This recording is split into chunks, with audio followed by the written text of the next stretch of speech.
অসমৰে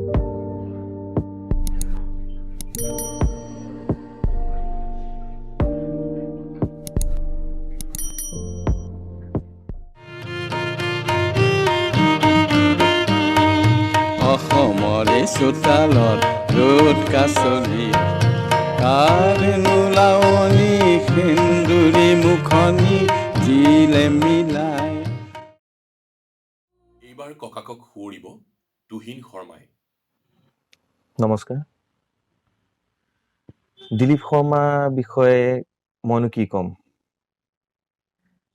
মুঠতে মই ঘৰুৱাভাৱে কৈছোঁ, ককা মোৰ বেষ্ট ফ্ৰেণ্ড আছিলে। মই যিকোনো কথা, দুখ সুখৰ কথা হওক, কিবা টেনশ্যনত আছোঁ, কিবা প্ৰব্লেমত আছোঁ, মই ককাৰ লগত চব শ্বেয়াৰ কৰিব পাৰিছিলোঁ মন খুলি। আৰু ককা মোৰ কাৰণে আইডলো আছিল। হি ৱাজ ৰিয়েলি খুব ৱৰ্কহলিক আছিলে, এনেই বহি থাকিব নিবিচাৰিলে। কিবা নহয় কিবা, গানৰ ক্লাছেই হওক, ক'ৰবাত প্ৰগ্ৰেমেই হওক, কৰ্মশালাই হওক, any time he was busy somewhere. আৰু ছেকেণ্ড থিং, ককাক খুব এডৰ কৰিছিলোঁ, কাৰণ সেইটো সময়ত খুব বক্সিং ভাল পাইছিলোঁ।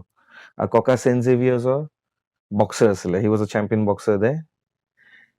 চ' আই লাভ ইউ ককা, and I love you all আপোনালোকক। ইমান মৰম আৰু ইমান ছাপৰ্ট দেখুৱালে, সকলোকে ফোন কৰিলোঁ, মই চবৰে নাম ল'ব এতিয়া দিগদাৰ হ'ব। Every artist, every musician, every well wisher, লগতে মোৰ ভাইটি প্ৰয়াস, সি নহ'লে মই প্ৰগ্ৰেমটো কৰিব নোৱাৰিলোহেঁতেন। সি এডিটিঙত বহিলে, তাৰ লগত গোটেই ৰাতিপুৱা 6টালৈকে আমি বহিলোঁ, হোৱাই নাই। আমি এডিটিঙত এক্সপাৰ্ট নহয়, জাষ্ট আমি ট্ৰাই কৰিছোঁ, এডিটিং সিয়ে কৰিছে গোটেইখিনি। চ' আপোনালোকে আশীৰ্বাদ আৰু মৰম যাতে দি যায়, সেইটোৱে কামনা কৰিলোঁ। আৰু সকলোলৈ ধন্যবাদ। Thank you so' much.